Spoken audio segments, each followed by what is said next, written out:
Though you might think it's preposterous what I'm proposing. After all, how could a player who only pitched in one game while giving up 4 runs, 3 walks, and 0 strikeouts in 2 innings help potentially save a World Series team's entire season? Well, to me, it's fairly simple. It has a lot to do with why we as baseball fans see Clayton Kershaw in the light that we do. This dude will do anything to help his team, even if it means embarrassing himself a bit out there.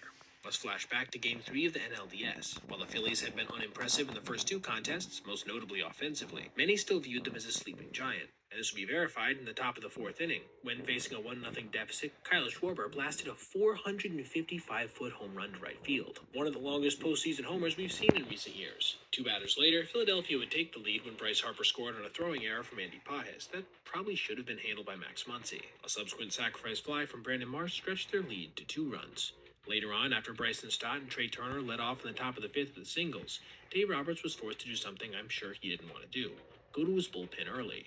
Lefty Anthony Bonda entered the game and would come through at the time, sandwiching strikeouts of Schwarber and Marsh in between a Harper flyout. Meanwhile, the Dodgers offensively could get nothing going, with their biggest chance arguably being in the bottom of the 6th, when Muncy grounded into an inning-ending double play. This takes us to the top of the 7th, with Kershaw coming out of the bullpen. The plan all along was to have him try to keep the game close for multiple frames, allowing the Dodger offense to hopefully wake up.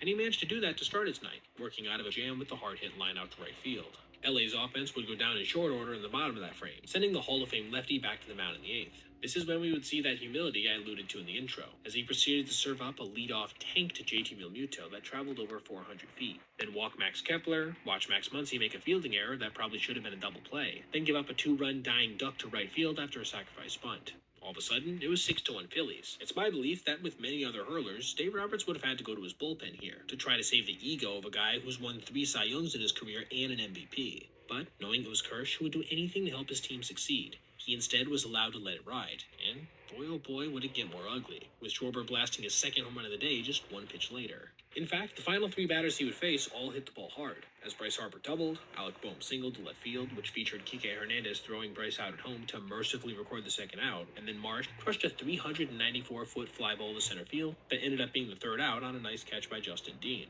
When it was all said and done, Kersh had went 2 innings with the stats I mentioned before, while throwing 48 pitches and facing 14 batters. But this still doesn't answer the question: why was this in any way important to his team? Well, because the next night, the Dodgers, trying desperately to keep the series from going to a 5th game that would have been played in Philadelphia, were forced to go to their bullpen for 5 full innings, getting a notably great performance from Roki Sasaki. But how different would things have been if Kershaw had been taken out in that prior 8th inning, and replaced by either one of the pitchers who threw in this one, or somebody else that would have changed the matchup schemes for Rob Thompson in Game 4? Maybe it would have had a small ripple effect that resulted in them losing, and having to play a Game 5 in a hostile environment. I'm not saying Clayton had the biggest impact, or even top 10 in those final 2 games, but it was the manner in which he did it that I think deserved to be highlighted. For a guy who is arguably entitled to more pride than any pitcher in the game today, to willfully take a beating on the game's biggest stage to help his team win is a heroic thing, and certainly something worth detailing here. Alright, everybody.